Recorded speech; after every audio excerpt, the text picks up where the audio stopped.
闻到了吗，盖布利埃尔？是阿斯莫德的味道。你马上就可以长出漂亮的皮毛了呢。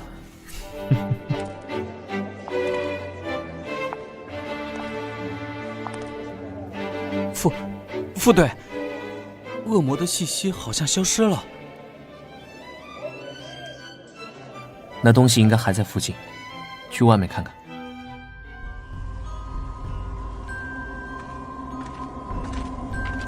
这里怎么阴森森的？副队，这次要抓捕的是高阶恶魔吗？具体资料不足，只知道会伪装成人接近人类。几个受害人尸体口鼻有被硬物插入的伤痕，内脏骨骼全部消失，就像是被吸干一样，只留下一张人皮。人皮？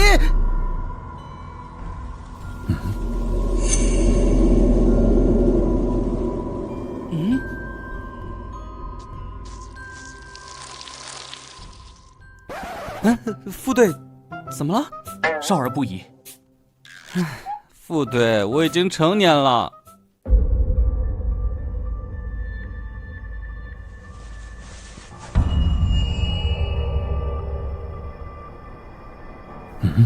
不对劲。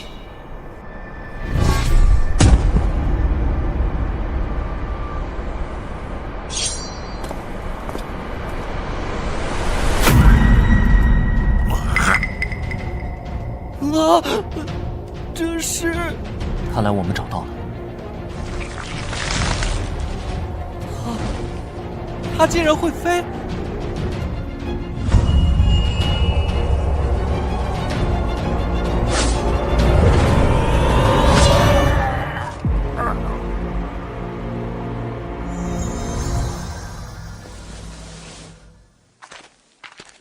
还是来晚一步。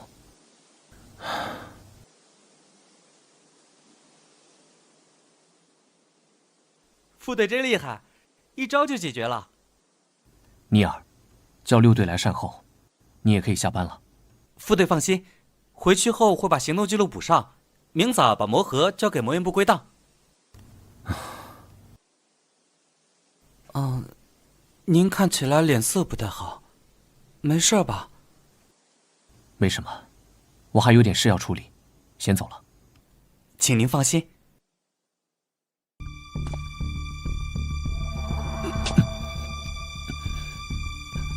还好城堡顶层没有人。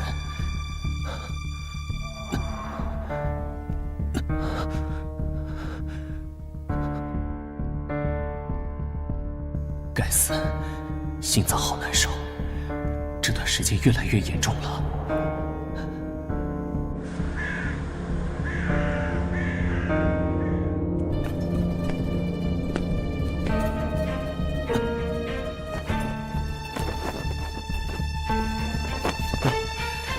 终于找到你了。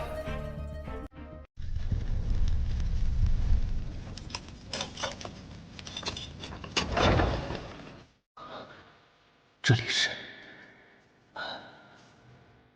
醒了？如果不是我需要一些答案，刚才就可以直接杀掉你，而不是在这里慢慢等你醒来。你身上为什么有阿斯莫德的味道？这人是谁？这味道对魔物来说就像催情药，会招来无数觊觎者。这个变态在说什么？哼，不可说呀。这个徽章，你是黑羽的成员吧？哼，一块怀表，真是位迷人的女士。把东西放下，你想知道什么？你身上味道的由来。小时候的意外，阿斯莫德寄生在我的心脏。如何证明你的话？我的身上有他留下的印记，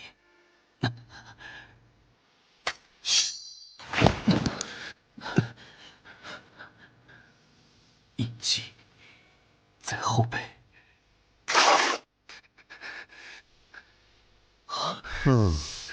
有趣。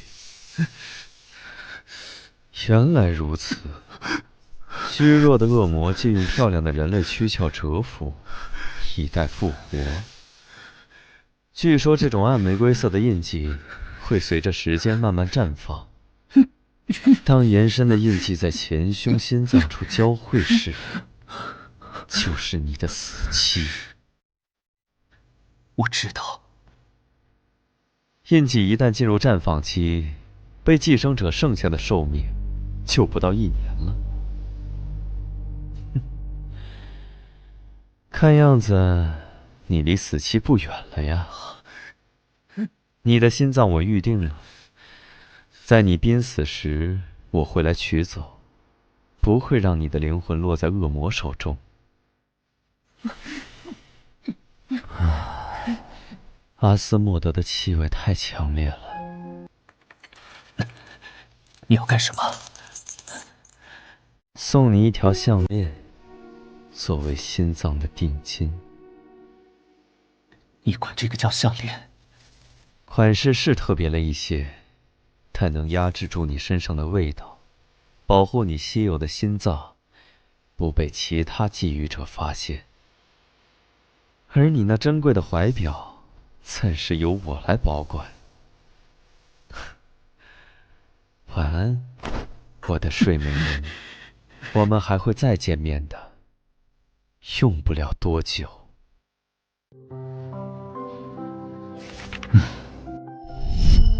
那天晚上的事完全没有头绪。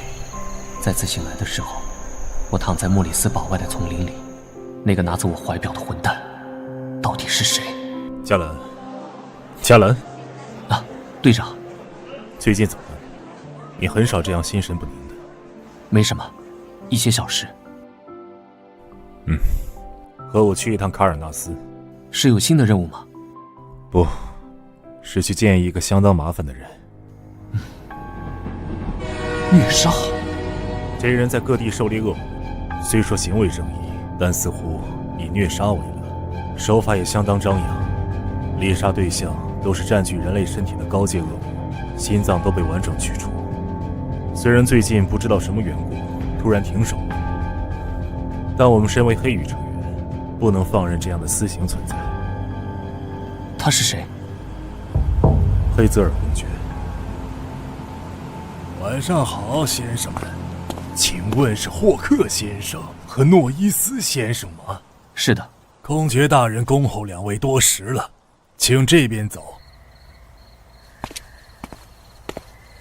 这里可是圣亚里斯的边境，怎么会有贵族住在这么偏远萧索的地方？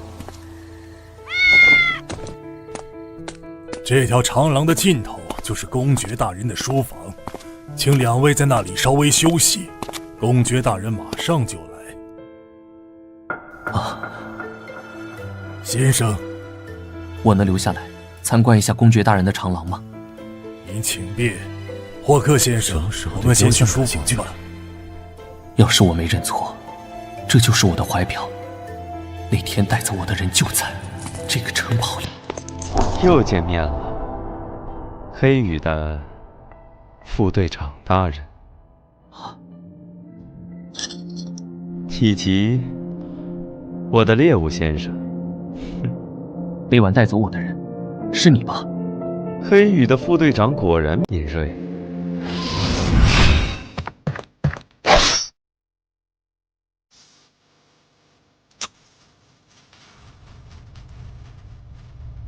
不愧是黑羽成员，身手不错。少废话，把怀表还我！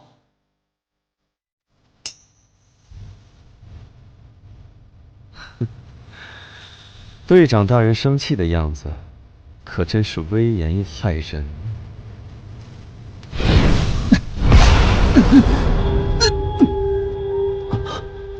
现在可以安静的谈谈吗？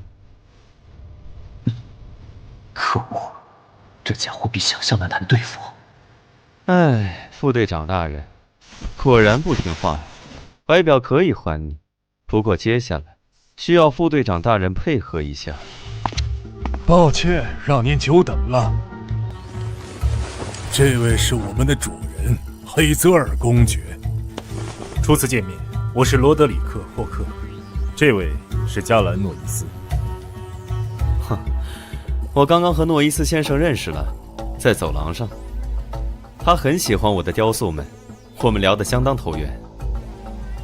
这次我们前来拜访，想必公爵大人也能猜到原因。不用这么拘束，叫我黑泽尔就好了。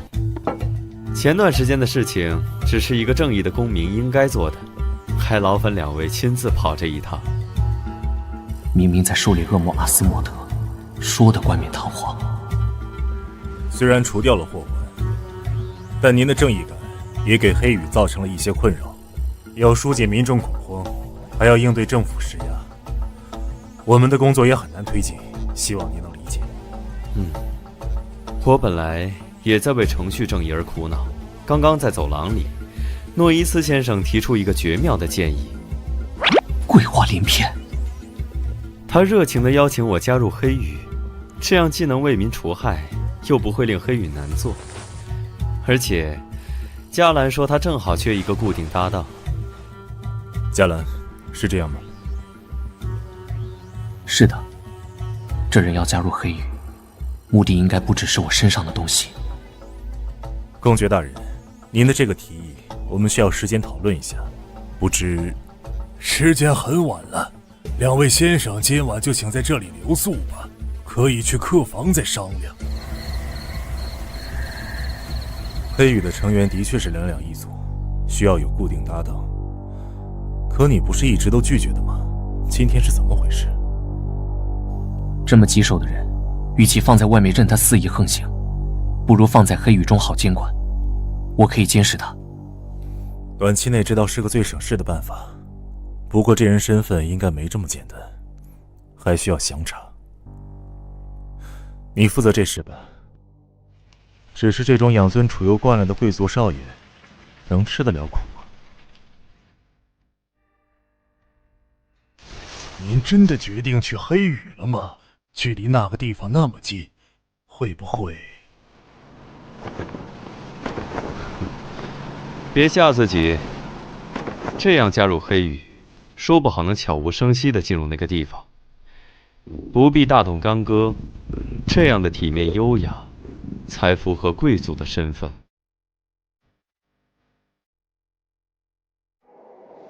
昨天的提议，我们商量后觉得很好，欢迎您加入黑羽。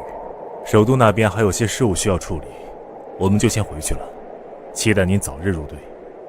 这是我的荣幸，不过还请您对我的身份保密，给大家带来压力是我不愿看到的。诺伊斯先生，我未来的搭档。回见。黑羽，全称圣亚里斯黑羽骑士团，总部位于圣亚里斯的首都光之城卢米诺斯。黑羽骑士团直属于女王陛下，是维护世界和平、世界性的组织。骑士团一直在世界各地寻找各领域有天赋的人才，吸纳并培养成为团队中的精英，守护世界秩序。黑羽特别行动部的副队长加兰诺伊斯一向独来独往，是让菜鸟新人瑟瑟发抖、望而生畏的存在。不用瞪着我吧，我可不是非法闯入，是宿舍管理员带我过来的。别乱动，我可不希望每次见面都绑着你。这还不是拜你所赐？项链不但能压制恶魔的气息，还能减缓心脏发作的次数。被恶魔寄生的身体会逐渐虚弱，尤其是使用能力之后。想必你自己也感受到了吧？上次在城堡见面就发现，加兰大人就没戴项链，今天果然也没戴。还是说，你想由我亲自为你戴一次？他说的没错，心脏的症状越来越频繁地发作了。如此诱人的皮囊，如果被人抓了去，就不会像我这么绅士了。我有话问你，要维持活物不死，需要相当强大的幻术能力，而且还是一种失传已久的禁咒。你身为圣亚里斯的贵族，怎么知道这种禁咒的？这已经超出猎物的提问范围了。放心，不会让别人看到的。江兰大人，请带新人去总部记录备案。这里是日常工作的大厅，副队，那边那位是队长，想必你已经认识了。资料档案室，案件的卷宗都记录在这里。黑羽一向这么敷衍地对待新人吗？难道还需要我教您怎么走路吗？您的登记完成了，黑泽尔先生。之后会有工作人员为您配备生活用品。大家都想瞻仰一下加兰大人的新搭档长什么样子呢？这2位加在一起，简直是双倍的可怕。接下来去哪儿？你去哪儿我不管。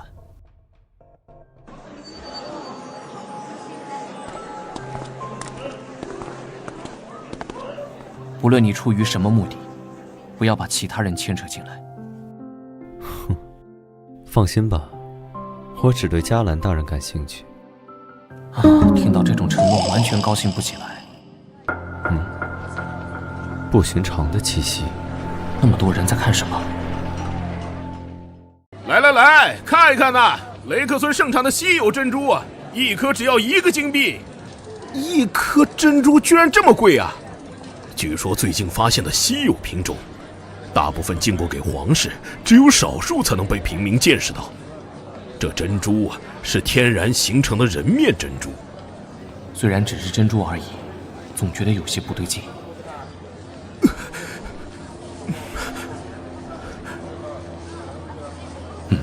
黑羽的大人，请帮帮我吧。这个人被什么东西纠缠上了？我遇到了非常奇怪的事，求您救救我吧。这里又不是流浪汉收容所，为什么要把他带进来？你不是也住进来了吗？还有，你把他吓得不敢说话了。那个，所以，究竟发生了什么事呢？事实上，我一直都被困在同一天里了。不相信吗？上午9点45，库尔克里商店会失火，但没什么伤亡。中午12点，格罗里亚剧院门票开始发售。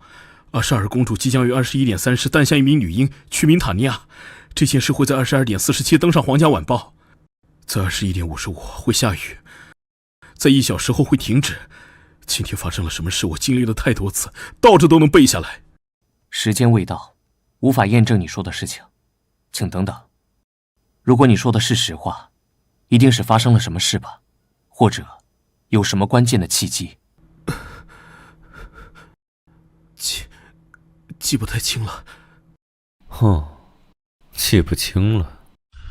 窗外的东西会让你想起来吗？他果然又来了。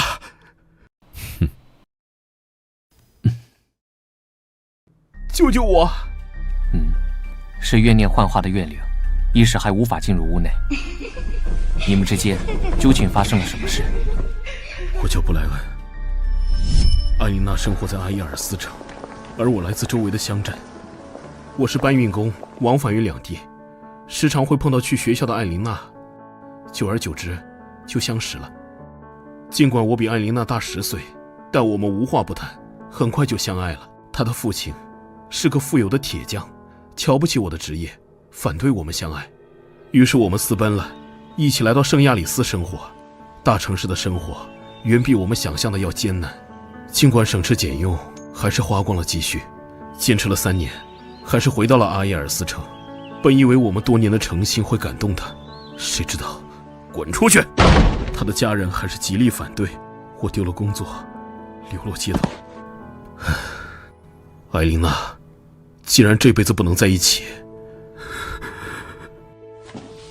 下辈子再见吧。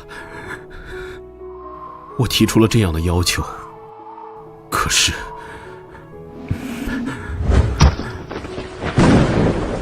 看到他死去的惨状，我却退缩了，浑浑噩噩的沿着街道行走一天。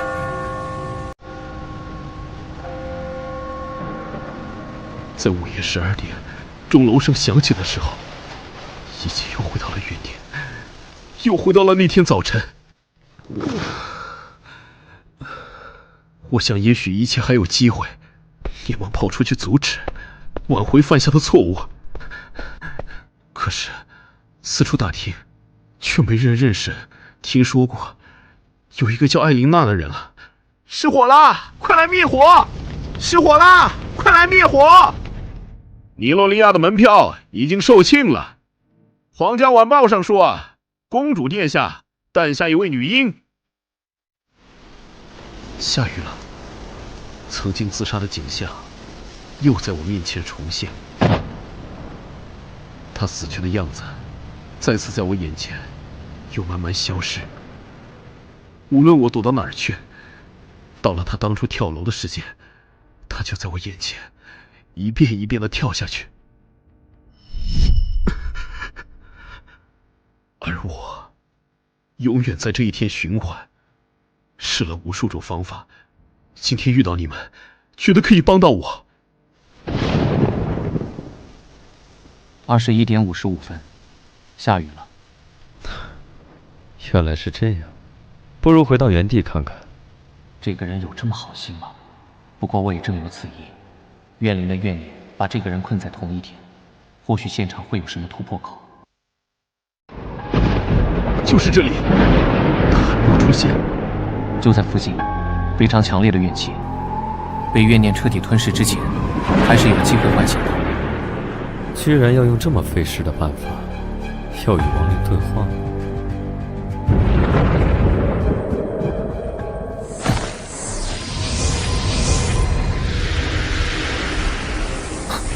听到了，痛，亡灵的声音。痛苦，好痛苦，痛！艾琳娜，不要再陷入痛苦之中了。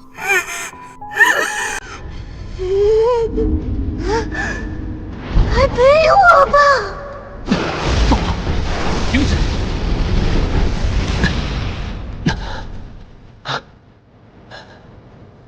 已经没有作为人类的意识了。受伤了吗？心软的下场就是这样，加拿大。更何况，你现在的身体如此虚弱，居然还尝试越界对方，想从重复的时间脱困？是啊。哼，放心吧，我会让你解脱。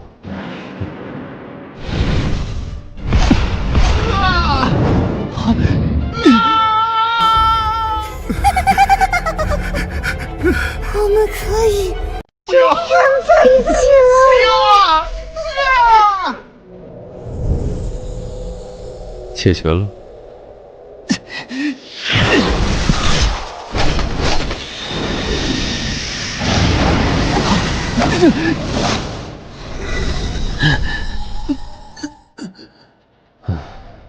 第二次了，这么虚弱，还是别浪费灵力了。你这是杀人！渺小又无信的人类，本就应该死。想想你的心脏，先管好你自己吧，加兰大人。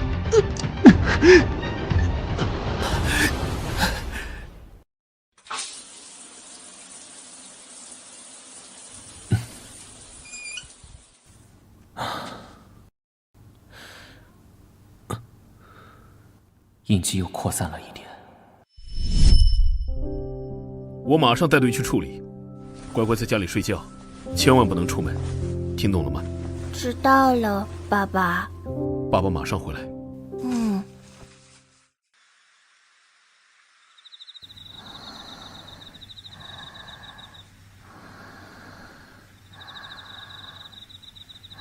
嘉兰，嘉兰，我的孩子，妈妈，妈妈好痛苦，救救妈妈！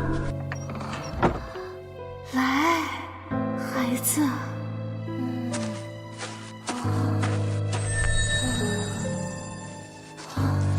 在发光，嘉兰，妈妈好痛啊，把钉子拔掉好吗？好孩子，妈妈，真的是你，我好想你。我也想你，我的孩子。真是一个不错的容器。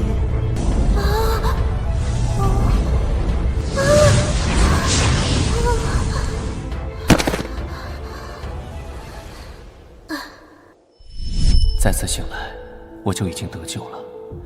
那晚的经历只剩下模糊的记忆，谁也没料到过早越界与恶魔沟通的能力，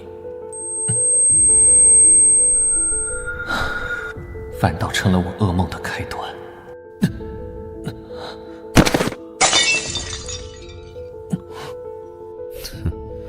真是不让人省心的。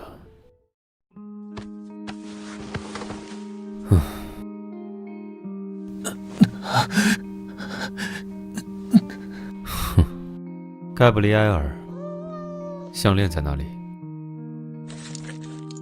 竟然放在这种地方，看来你的食物完全不想活下去啊！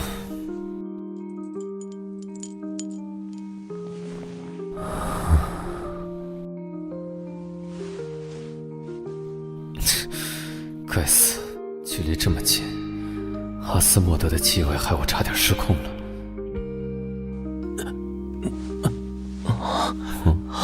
醒了，走开！不想这副样子，就乖乖戴着项链。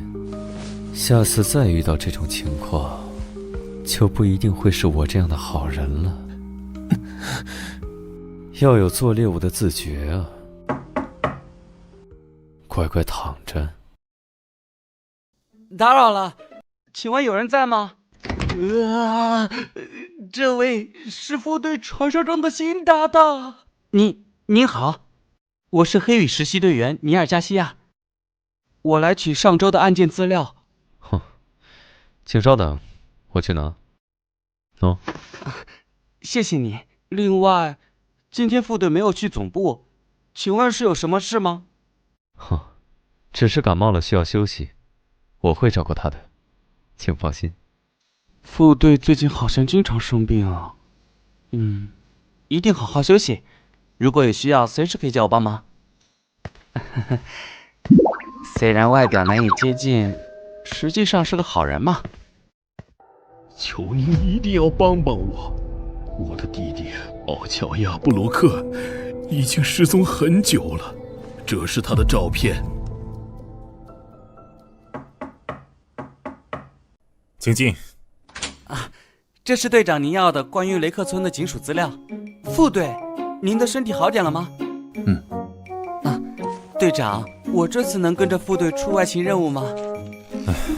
不行，上次偷偷跟着出外勤的事不能再发生。你资料室的活做完了吗？现在去阅览室整理资料。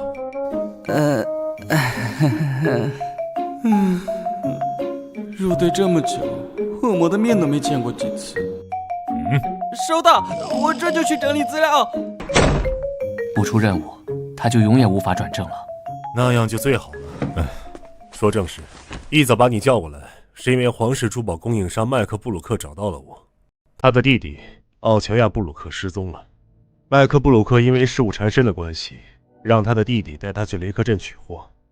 可是过去了5天，他的弟弟音讯全无，供货的人却说奥乔亚布鲁克已经回去了。这不是普通的失踪案吗？这事多少跟皇室有关，报案人还求到了盖利斯伯爵那里，昨天也是伯爵的人带他来的，所以这事儿已经算在我们工作范围内了，还要你亲自跑一趟，以示重视。好的，另外，根据警局的说法，当地失踪了很多人。多人失踪？没错，而且大部分人都是在当地做珍宝生意。这种珍珠感觉有什么奇怪之处啊？我那天在街边的珠宝行也见到了，这种珍珠好像从1年前变得很有名。那这次的调查就交给你了，可能这事儿不只是单纯的失踪案。接下来说说别的事。你和黑泽尔公爵的初次搭档好像不太顺利。十分抱歉，我没有控制好他。这也不是你的问题，贵族老爷们安分守己才不正常。但毕竟他加入了黑羽，还是要时刻提防着。如果遇到了什么麻烦，及时告诉我。我明白。心脏确实没有那么痛了，他的项链真的有用，无非是多活几个月罢了，还要把麻烦随时带在身边。今天有十分重要的委托，如果你再不起床，就留在宿舍。急什么？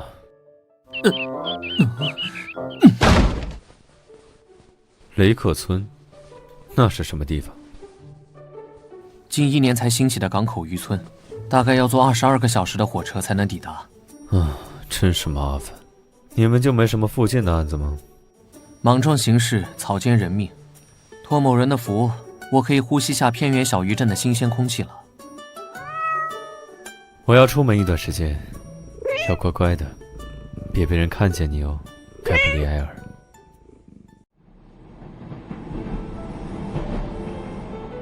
根据警局的资料，雷克村已知的失踪人数有34人。我们这次的任务分为2部分，第一要寻找失踪的乔亚布鲁克，第二，调查这次的任务是否与恶魔有关。由于无法确定是否在职责范围内，这次的行动以调查为主，希望您控制住自己。如果不想长期被流放，就按规章制度办事。这次出门调查，我们需要一个身份作为掩护。卢米埃斯珠宝行老板的朋友是个好选择，而你是我远亲的堂弟，跟着我做珠宝生意，非必要情况你不必开口说话。堂弟，我已经26岁了。好啊，我会时刻谨记的，哥哥。下次给他安排一个哑巴的身份。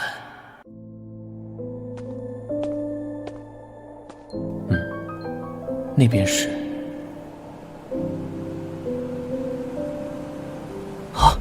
这可不止34件失踪案例，远超加兰大人预估的规模呀。看来要推迟与珠宝卖家见面了，先去当地的警署。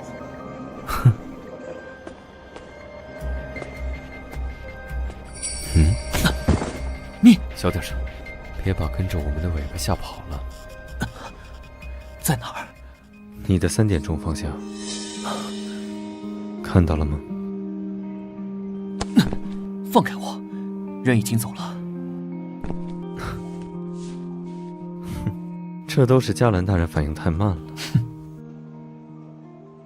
又是来报案的，人口在失踪1周之后才能报案。打扰了，我是黑羽的加兰诺伊斯。原来是黑羽的大人啊！我们来调取奥乔亚布鲁克的资料。哦，这个名字我可是印象深刻。要知道他的哥哥麦克布鲁克前段时间才在雷克镇雇人大张旗鼓地搜寻了一番，如你所见，他们无功而返了。刚刚说，人员失踪1周后，你们警署才能立案。大人，您还不了解雷克镇人口流动的速度，不少人只是因为靠珍珠生意发财，所以搬走了。有的人则是故意躲避警方，毕竟在做黑市买卖，我们也难以确认是否失踪。这案件得一件接着一件，查案难度实在太大。雷克镇的珍珠什么时候开始流行的？1、2年前，我也记不清了。给您，这是关于奥乔亚布鲁克的调查资料。一个名叫盖奇布朗的人与奥乔亚布鲁克于11月下旬进行过交易，警局有他的资料吗？盖奇船长，他是我们雷克镇的名人，他前段时间还捐了一大笔钱给政府建学校。11月28号，奥乔亚布鲁克。他在麦克唐纳旅店住过，这个旅店在哪儿？您沿街直走到尽头，在向左就能看到一个最高的建筑物，那就是麦克唐纳旅馆。二位吃饭还是住店？住宿，我们要312房间。哦，抱歉，这个房间已经有客人预定了。已经被预定出去的，我们也没办法。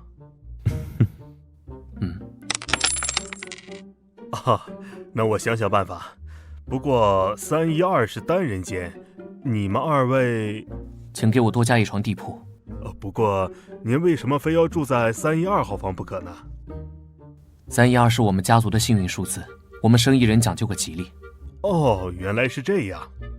来帮二位贵宾把行李放在312号房去。嘉兰大人也有张口就说瞎话的本事啊。二位是初次来到雷克镇吗？没错，我带着我的堂弟来这里做珍珠生意。来雷克镇的人10个里8个都是来做珍珠生意的，我倒是也略懂些门道。是吗？老板不妨给我们添杯酒，慢慢讲给我们听。在我们西边相邻的小国，有一位叫法伦的公主。法伦公主偷偷爱上了自己英俊的侍卫戴米安。戴米安是个严肃的人，却对公主十分温柔。有一天，戴米安经不住公主的苦苦哀求，偷偷带公主溜出宫殿玩耍。公主意外扭伤了脚，戴米安小心地背起了公主，公主就忍不住亲吻了他的脸。尽管夕阳很红，公主还是看出了他红了脸。两人互相明白了心意。可是就在回宫的路上，两人遇到了刺客袭击。戴米安为了保护公主受了伤，公主也受伤晕了过去。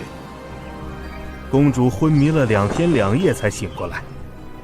醒来后发现没有熟悉的身影，她连忙问身边的侍女戴米安呢？在公主的追问下，只好回答：因为擅自带公主离开宫殿，戴米安已经被国王处死了。公主不顾阻拦，冲到了城门口，看见了被吊死在城墙的戴米安。公主晕了过去。再次醒来，公主没有哭，只是喃喃自语：再也没有人为我的餐点上装饰笑脸了。曾经活泼的公主变得少言寡语，城堡再也没有过去的欢乐笑声了。这时，一个珠宝商人的人献给了公主一颗珍珠。这颗珍珠上面隐约看到了一张脸，样子和戴米安有7、8分像。公主随手把珍珠放到了枕头下，夜里竟梦到了一个长相和戴米安类似的人。公主在梦中抱住他，诉说着自己的思念。自从有了珍珠，公主逐渐好转了起来，仿佛有了精神寄托。国王很高兴，奖赏了那个珠宝商人一大笔钱。从此之后，这种能让拥有者在梦中见到挚爱之人的珍珠，就在贵族和皇族间慢慢流行了起来。什么东西一旦与这些贵人们有了关联，自然就能卖出高价。尽管故事的结局是个悲剧，但怎么可能阻挡得了人们的向往和痴迷呢？这个珍珠售价极高，让发现它的盖奇船长成为了雷克镇最富有的人。他尽管已经富得流油了，还是坚持自己出海，对珍珠的捕捞地点守口如瓶。有趣的故事，谢谢您的招待，我们已经吃好了，该回房间休息了。这就是那个倒霉蛋的房间，跟这帮人套不出什么有用的信息，倒是让我损失了不少钱啊。夏兰大人，您该怎么补偿我？回到总部以后，你可以申请报销。你不是公爵吗？这珍珠在你们贵族之间流行，你有吗？说笑了，我一个住在卡尔纳斯边界的落魄公爵，哪能够到这种稀罕物？满嘴跑火车，警员没有及时封锁，房间不知道已经住过几次人了。就算有什么痕迹，也被扫得干干净净。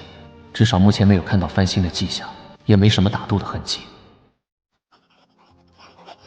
过去1年，雷克镇记录在案的失踪人数为143，失踪人员涉及各个年龄层，以15至30岁的年轻人居多。失踪的大多都是本地人，其次就是雷克镇附近的地区，他们职业各异。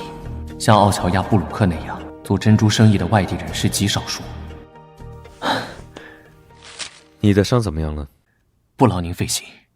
喏、啊，这是你把物证从警局偷出来了？哦，偷？嘉兰大人，您的用词未免太不文雅。那个警员的态度摆明了有事想瞒着我们，何必和他客气？自取即可。流氓对上无赖。过奖过奖。11月26日，这是奥乔亚布鲁克刚来雷克镇的时间。没有了。看来他不光与盖奇布鲁做了交易，还一同出海了。明天还有重要的会面，你不要又睡过头。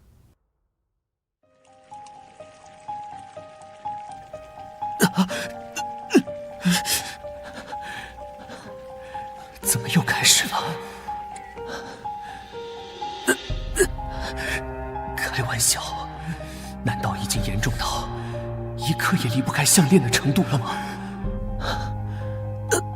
不对，这次好像更严重了。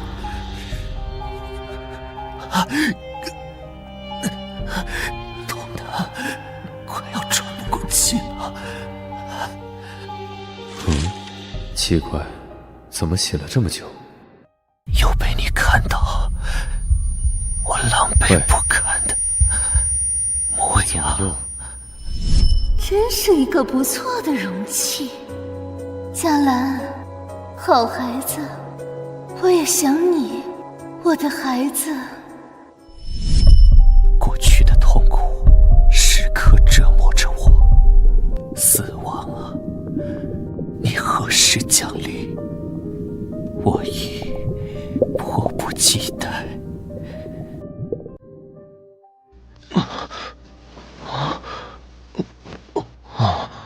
我就一个洗澡的功夫，您差点就咬舌自尽了。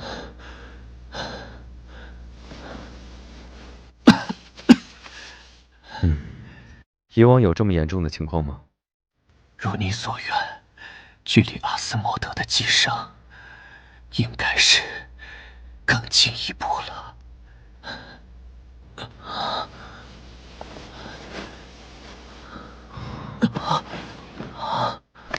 干什么？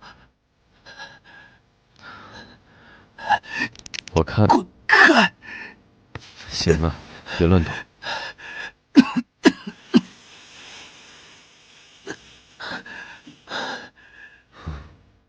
你以为我要对你做什么吗？我对连反抗能力都没有的人没兴趣。刚刚抱你出来的时候，看到后背似乎有伤，我要确定一下。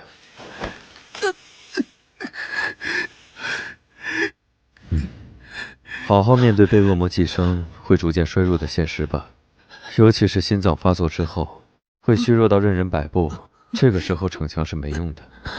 我下楼拿点药，你别乱动。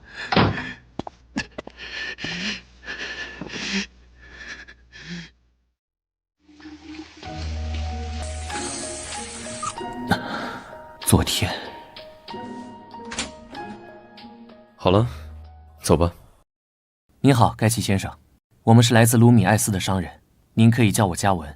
旁边这位是我的堂弟。幸会幸会，两位是真的值得被时光和珍宝铭记的好容貌啊，我都转不开眼了。很高兴见到二位啊。关于两位的引荐函我已经收到了，原来是我重要客人的朋友。我正翘首以盼地等着二位呢。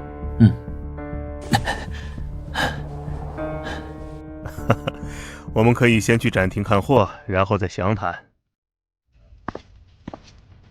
到了，这就是我们享誉盛名的珍珠，怎么样？很美吧？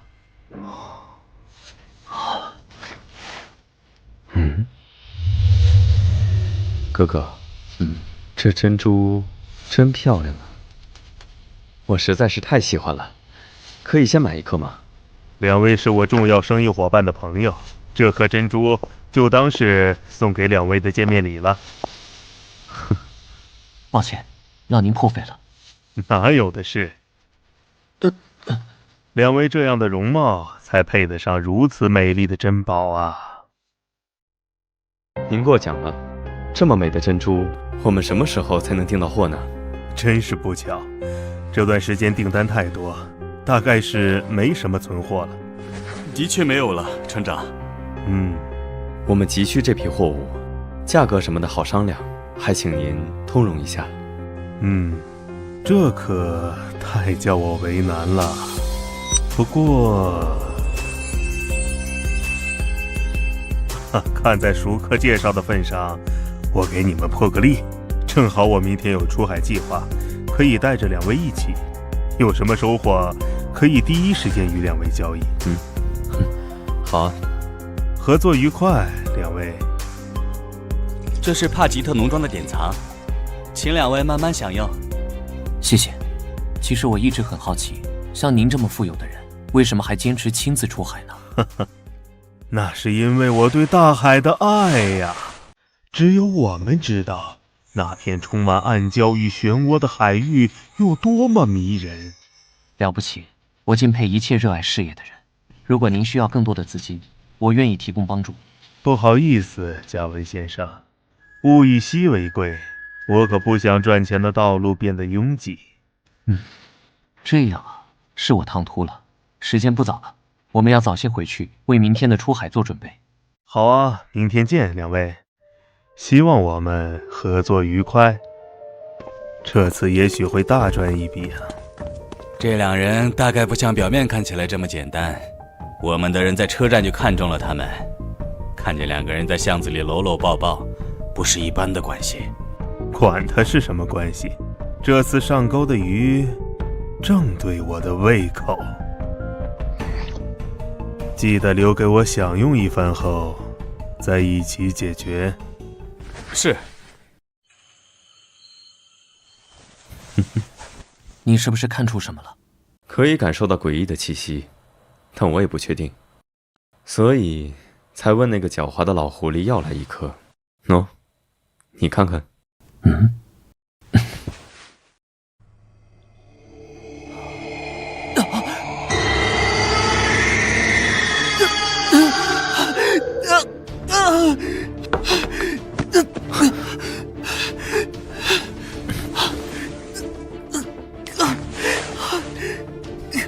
怎么回事？只是一颗稍有亡灵残息的珍珠而已。喘不过气。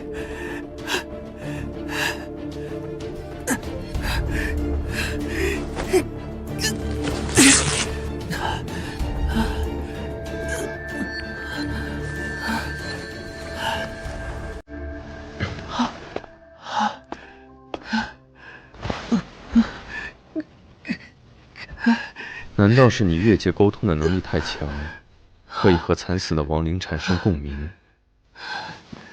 是我的疏忽，应该早点检查珍珠的。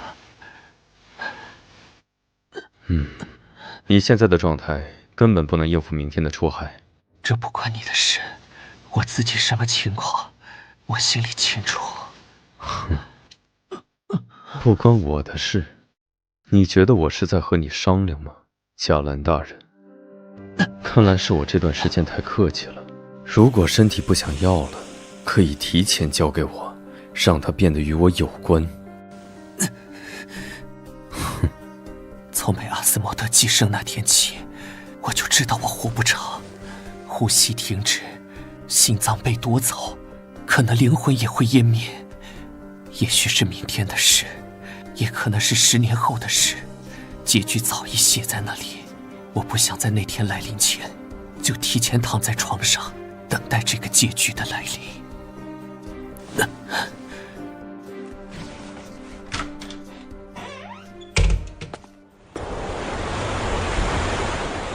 欢迎来到塔尔伯特号，各位。今天真是个适合捕捞的好天气。前半段路线，各位可以去到甲板自由参观，海上很冷，注意保暖。等到午后就到了关键航线，涉及商业机密，还请各位回到船舱去。好大的风，和我们一起来的商人都在船舱，只有2个船员在维护甲板。这是新的渔船，却有很多磨损的痕迹。这个艰巨的划痕，像人类手指造成的。风这么大，回船舱里去吧，哥哥。啊，你要我问的，我已经打听过了。塔尔伯特号是盖奇船长新购入的渔船，船上的成员，大副、二副和船员，包括事务员在内，一共16人。这伙人共事2年左右，其余的就是和我们一起上船的商人，是一对夫妻。搭档2年，看样子整船的船员都脱不了干系。什么声音？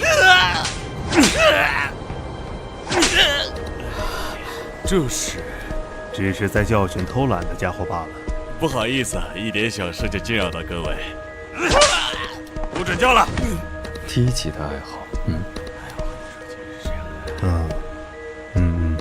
哦，对了，马上就要到秘密航线了，希望各位回到船舱里去。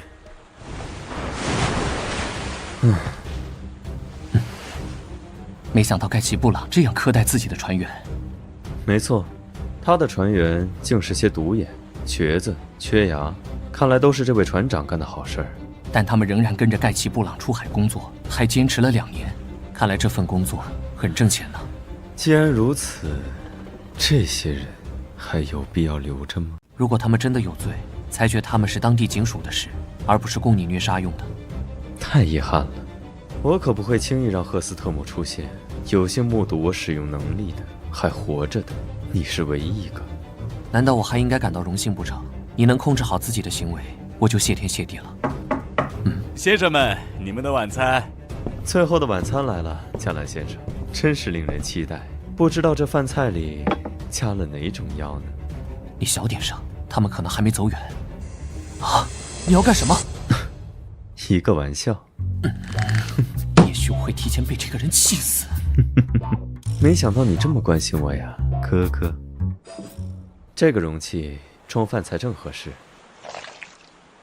谢谢您的款待，非常美味。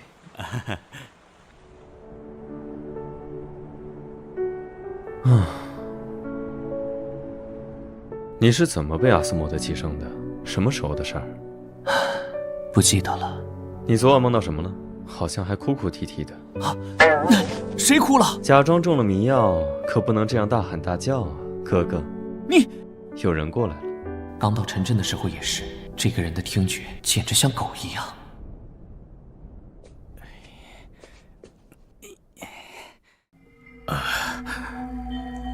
睡得真香啊！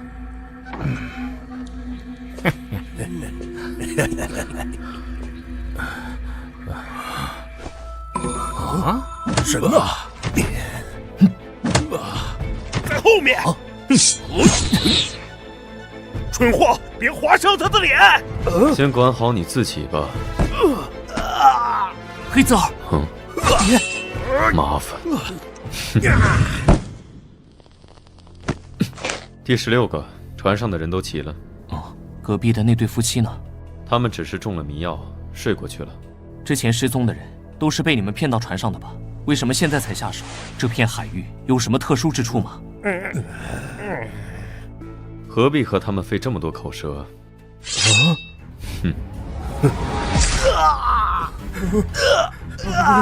这个部位虽然疼，但不会死，是绝佳的真话锤子，真话就会和血一起涌出来。乳臭未干的小子，就算是杀了我，也不会告诉你的。别担心，我不会杀你，我还有一件礼物送给你，先生。什么？有你的鼻子、耳朵、眼睛穿成的项链，你可以选择接受礼物，或是说出真相。从您的眼睛开始，也许一只眼更有助于您瞄准方向。不要啊！我说，怎么样，副队长大人？你在刑讯逼供这方面很有造诣啊。我有一对智力低下的双胞胎儿子，那时我们太穷了，每顿饭只有混着木屑的黑面包，竟还打不到鱼，我只好带着兄弟俩去了新的海域。我记得那天天空阴沉沉的，让我感到心慌。好大的雾啊！不好了，船长，大卫跳到海里去了，我们正在找他。啊？你们怎么不看好他？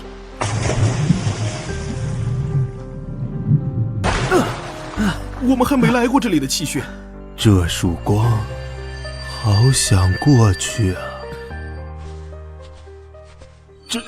这是我的孩子啊！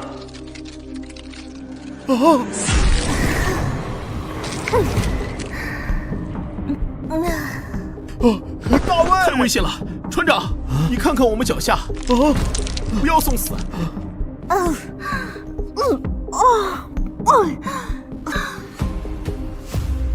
那是什么？怪物的外壳合住了，我们无法破坏，我们就把它吐出的珍珠拿走了。大卫死了，我很伤心。大卫，你回来了！你回来了！每次拿起这颗珍珠，都会梦到大卫。难道我千辛万苦拜访到位于加拉赫山林的女巫，她一定知道些什么？人面蜘蛛在100年前流行过，但很快就销声匿迹了。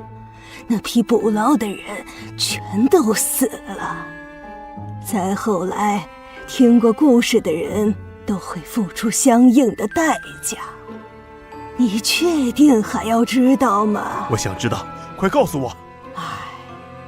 在雷克镇某处浅海湾洞穴里生活着海妖，因有心智不坚定的人跳入海中作为他们的食物。他们吃掉人类，再吐出封住亡灵残魂的珍珠。只要海妖不死，亡灵就会一直困在珍珠里。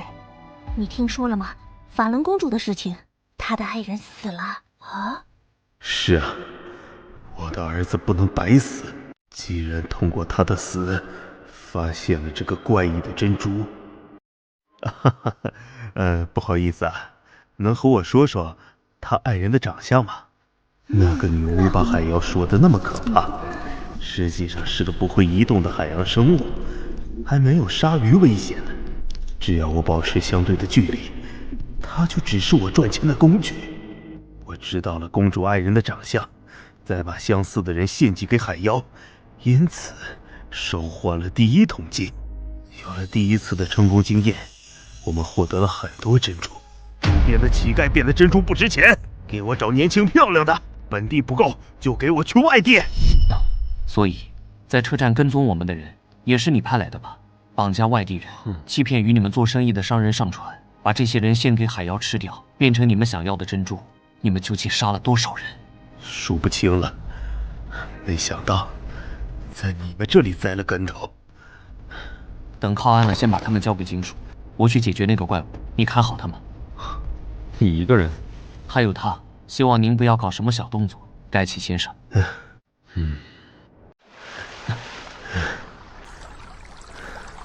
只是会制造幻想的低级恶魔，在普通人眼里是美丽的少女，但这洞穴充满诡异的气息，不是这种等级的恶魔能散发的。怎么了？好像阿斯莫德的香味。糟了，怎么回事？水下好像有东西在动。我看中的猎物要被偷走了。要干什么？心脏又开始了，这是遇到危机时的警告。那个海妖只是他的诱饵，这里有更高级的怪物。怎么回事？跟着我原路返回。洞口合上了，我们出不去了。太美味了！你身上怎么会有阿斯莫德的味道？我不想死，我的孩子还在等我。我们在恶魔肚子里。你太吵了！小心！女巫的话应验了，大卫。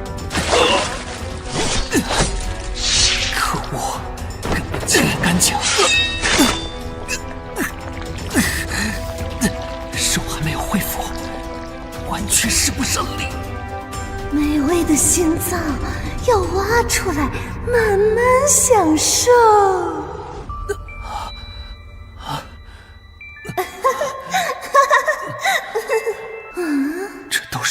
去。想反抗吗？新鲜的血液让我更加兴奋。该享用我的晚餐了，闯入者！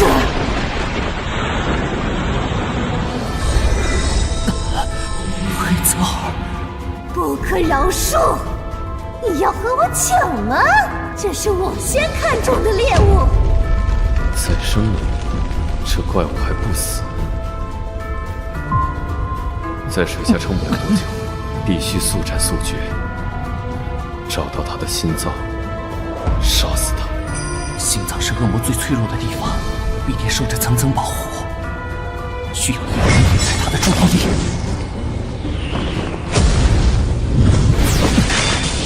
你跑不了的。他的心脏可能在眼睛和触手最密集的地方。吃了你！现在还不是倒下的时候。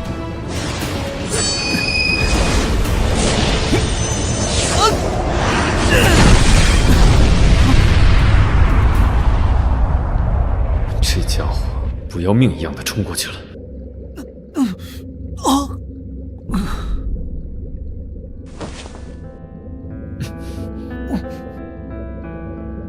当你的灵性随风飘荡的时候，你孤零而失神的对别人，也就是对自己犯了过错。为这所犯的过错，你必须去叩那受缚者之门，要被怠慢的等待片刻。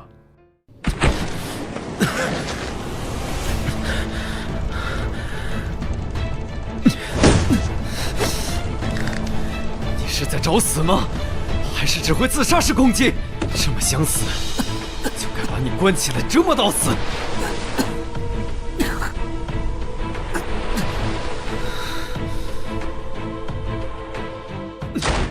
谁会开船？给我返航！敢动手动脚，就剁了丢去海里喂鱼。还有，拿一下止血的药来。项链断了，用这种方法摆脱幻觉，还真是他会做的事。随时可能会死掉啊！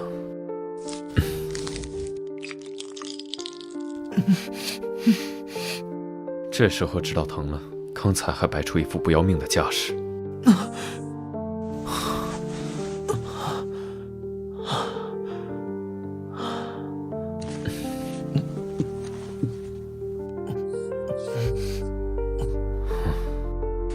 浪费时间，要是能直接吃掉就好了。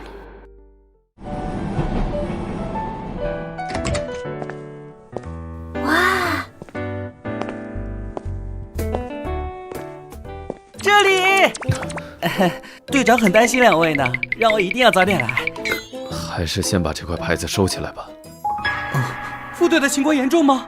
大部分是皮外伤，目前还在发烧，已经提前联系了医疗部上门检查，我们尽快回去。这是什么？糖衣杏仁。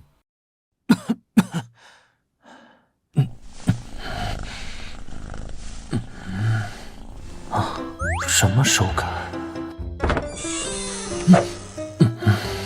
盖布里埃尔，别和你的食物那么亲近，一醒来就在工作，你不要命了吗？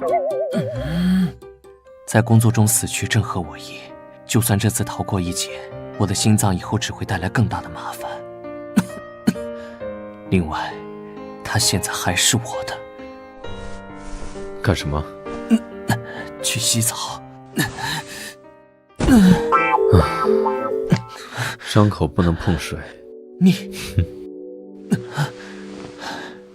你以为你受伤昏迷的时候，衣服和包扎是谁做的？现在害羞，是不是晚了点儿？谁害羞了？那接下来就别乱动。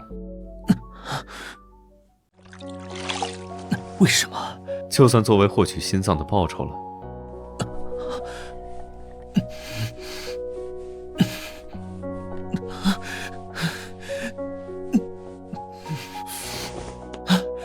可以了，我自己来。您好，我是6队医疗师尤娜，副队他情况如何？醒了，看起来活蹦乱跳的呢。那真是太好了，加兰大人，你快变成我们医疗部的常客了。嘘，他睡着了。身体还是太虚弱了。看起来样子不太好呢，还是做个全身检查吧。他身上的印记不用了，只要告诉我该怎么做就行了。哎，发什么呆呢？没什么，感觉知道了什么不得了的事，不会被灭口吧？要亲自上药什么的。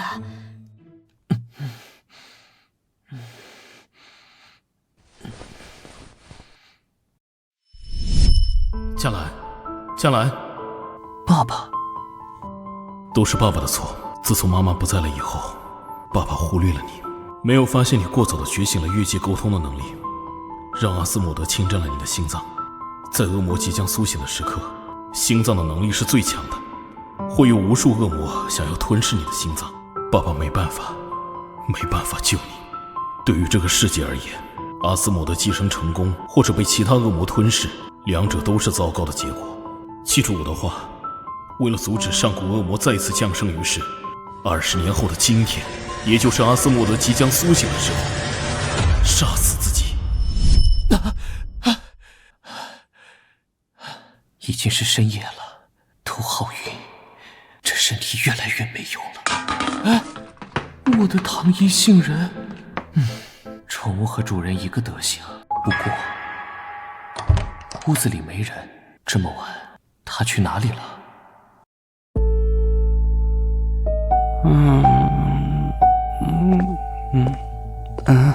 副队让我来查个资料。好的。那不是旧案区吗？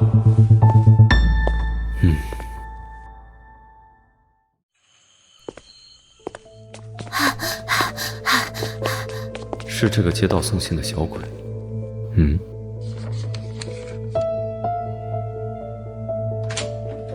睡着了。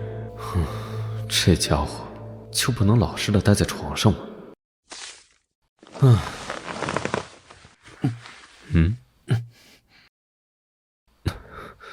阿斯莫德目前还在沉睡，在察觉到危险靠近的时候，会释放气息，迷惑附近的捕猎者。这是阿斯莫德自我保护机制，尝过一次就无法忘却的美味，无法抗拒。更严重了，按理说体温应该降下来才对，现在反而……您是怎么回事？只是小问题，吃点药就可以解决。可是……尤娜，感谢你凌晨跑一趟，现在你可以回去休息了。记得让副队按时吃药。我明白。抱歉，刚刚是我失控了。如果你说什么是阿斯莫德的原因，建议你和我保持10米以上的距离，离我越远越好。公爵大人，也许这样我的伤口会好得快些。说起事情的源头，如果你不靠过来，接下来的事就不会发生了。够了，不要再提了。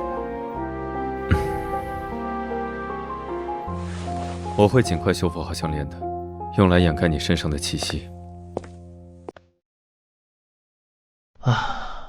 这个月第11起了，伤口呈撕裂状，像是受了外力撕扯造成的，双眼被挖走。年龄呢？死者最小的只有5、6岁，最大的不过8岁而已。都是凌晨被人发现死在泽诺比亚街附近。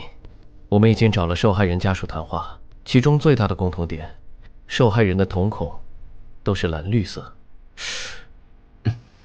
给我地址，我要去案发地一趟。您不是还生病？差不多好了。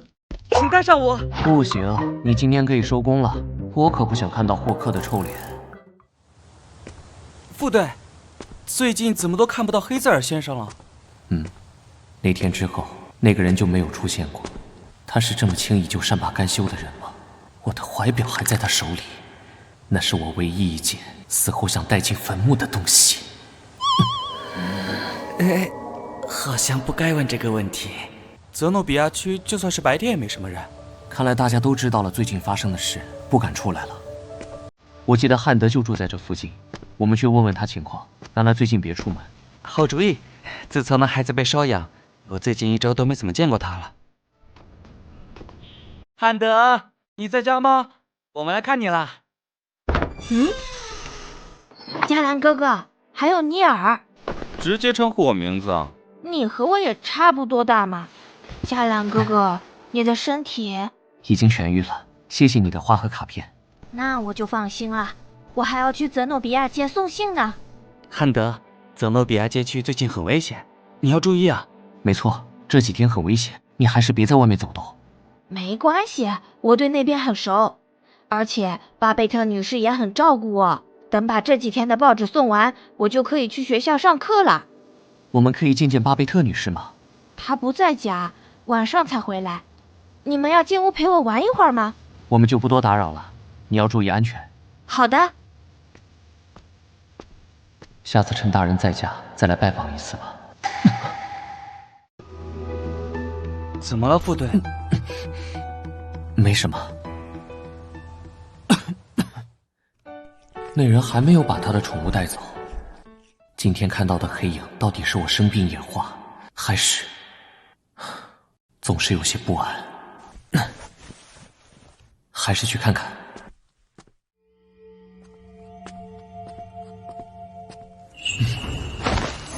谁？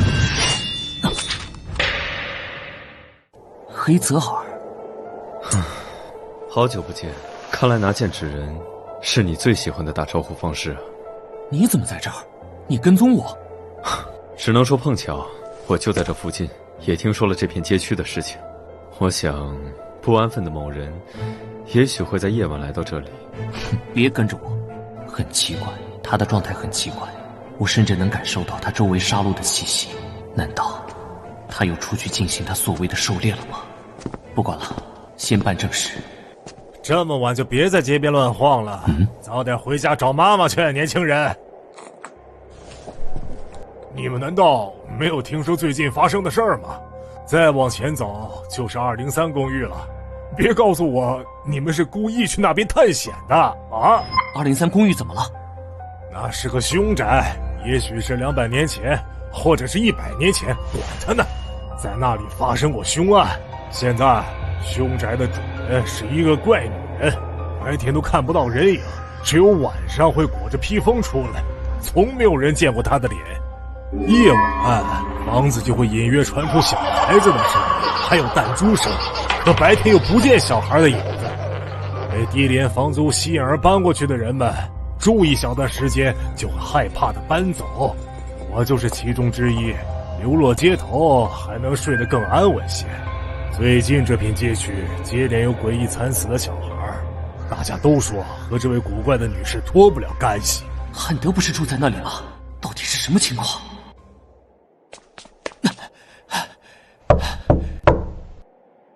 没人。你这门根本就没锁，你不是担心吗？不进来看看？汉德。汉德是谁？你是来找人的呀？没人。哇！这地方怎么挤了这么多小鬼？你们为什么会在这里？被困住了？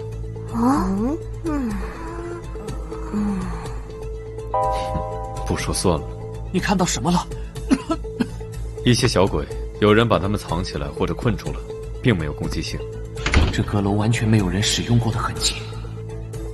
画像，看起来有一定年代了。这么晚了，汉德会去哪里？这阁楼给我的感觉十分不好。这是古老的毛线袜，看起来像画像里的那个女人给她肚子里的孩子织的，不过并没有织完。出什么意外了吗？看来要问问这屋子里的东西。那是我的手，不要踩到哦！不要再玩我的头啦！喂，萨莉，巴贝特女士说过，不要和陌生人说话，假装看不到也听不到就好了。萨莉，这不是早上的受害者之一吗？还有其他人，都是这几天受害的孩子。还有一些不认识的。你们怎么会在这里？到底发生了什么事了？他和我们说话了。嘘，假装听不到就好了。谁和我说话就有糖吃。我来告诉你。我想吃。你想知道什么呀，先生？你们怎么来到这儿的？是巴贝特女士。之前的事都不记得了，只记得巴贝特女士带我们来到了这里。巴贝特女士，她是什么人？不知道，她现在去找汉德。汉德？他去哪儿了？越界沟通，还用这种费力的招数，只不过是为了找回人而已。汉德去送信，到现在还没有回来。你那天晚上……闭嘴！果然还在发烧就出门了，这家伙找人要紧。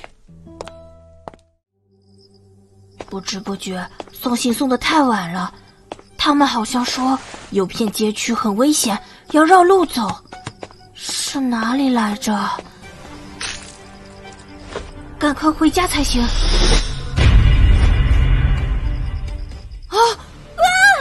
汉德，逃跑了。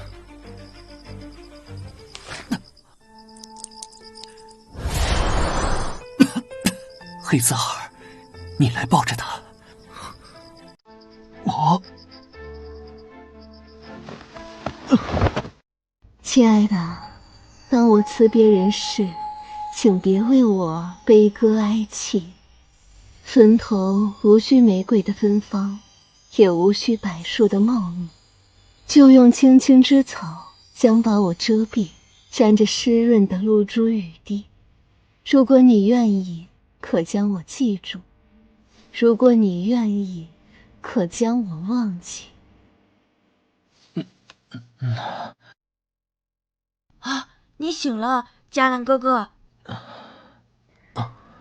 我睡了多久？已经3天了。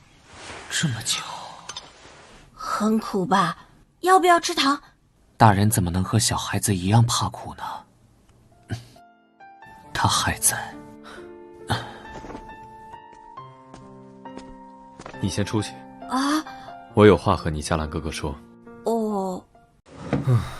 项链已经修好了，现在就戴在你的身上，想必你已经感觉到了吧？尽管它能让你不那么痛苦，但它就像止痛剂，并不能抑制你身体的衰败，甚至到最后，它的作用会微乎其微。你要接受身体逐渐虚弱的事实，或许还有其他的方法。我早就准备好了。算了，关于那个公寓，我看了旧档案，203号公寓曾经发生过凶杀案。什么？大概是100年的一起悬案。一个怀孕的女人被人刨开肚子，死在了阁楼。她的海员丈夫当时还在外面出海，听到这个噩耗就疯了，再也没回到过卢米埃斯。凶手带走了她的孩子，从此销声匿迹。203闹鬼的传闻从那时开始就没有断过。难道就是那天看到的黑影吗？顺便一提，那晚你晕过去之后，我正要离开。出来。远处有一个身影，散发着腐臭味，他好像想和我说什么。汉德。不过我当时没什么捕猎的心情。就这么走了？他是谁？怎么会认识汉德？哼，开玩笑的，他逃跑了，拖着一大一小2个累赘，我懒得去追。我直觉他和那个巴贝特女士有什么联系，所以又去了203公寓一趟。还是没人啊！汉德说巴贝特女士白天几乎都在家，但我过去的时候还是没有人。也许是看到我来就匆忙逃走了，挂在后门的衣角碎布印证了这一点。这个味道是那晚遇到的女人身上发出的腐臭味，难道她就是巴贝特？她已经不是活人了。你是说她已经死了？一个幽灵怎么会领养孩子？灵魂会忘记自己是谁，得以安息，但如果有了执念，就不一样了。203公寓的主人，也许从没有变过。巴贝特、琼斯，一屋子小鬼，也许都是屋主杀的呢。幽灵附在别的物体上袭击人类，又不是第一次了。失去孩子的母亲不太可能这么做，她还领养了汉德，要是想杀掉，早就动手了。而且这样没法解释受害的孩子眼睛被挖去这件事。受害的孩子都是蓝绿色的眼睛，而琼斯夫妇都不是。相同颜色的眼珠？你是不是知道什么？没什么，我倒是知道有一个仪式。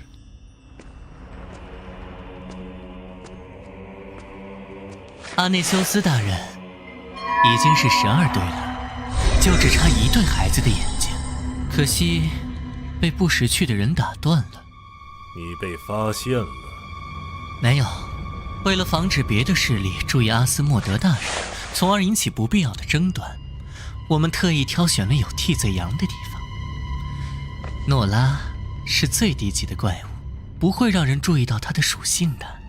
等仪式开始，日食之剑就会为我们指路，我们马上就要找到他了。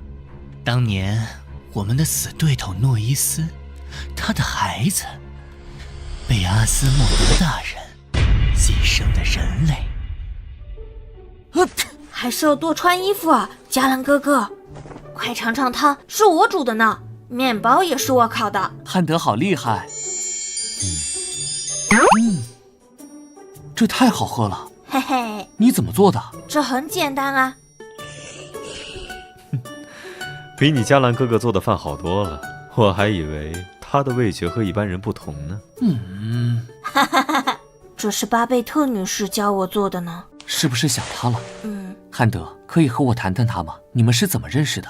第一次见到巴贝特女士是在我送信的途中。那天泽诺比亚下了很大的雪，风很大，我又冷又饿。巴贝特女士对我伸出了手。我可怜的孩子。她的声音很沙哑，我却觉得很温暖。她带我回到了她的住所，给我取暖，给了我热水和面包。我们只相处了几周。巴贝特女士有时候的确有些奇怪，她不许到阁楼上去，我从来没见过她的脸，她也许真的不太寻常。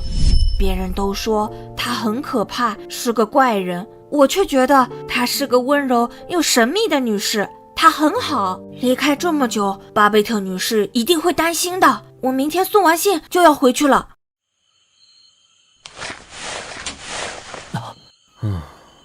我就知道你不会闲着。食物是带有记忆的。我的小加兰，饿了吗？一直趴在这里看。稍等等，黄油融化后就可以放鸡蛋液了，加了牛奶和芝士，很香是不是？是我再也找不回的味道。吃吧。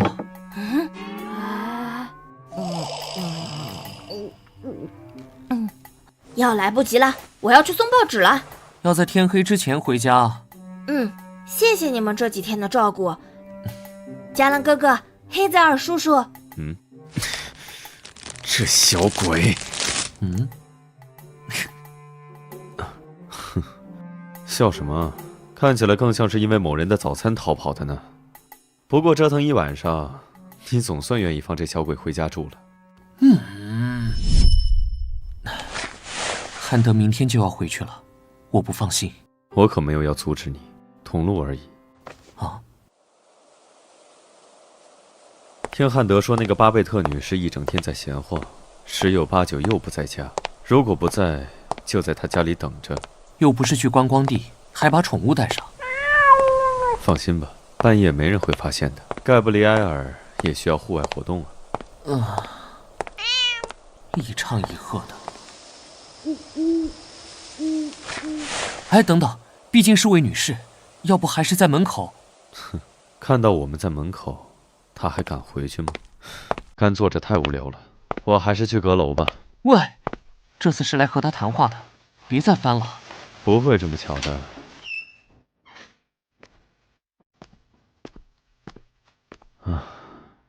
还真是巧。他应该不会欢迎从他家衣柜里走出来的人。好急，手要被触放了。这么小的空间，就算是戴着项链，也可以闻到一点。不要再乱。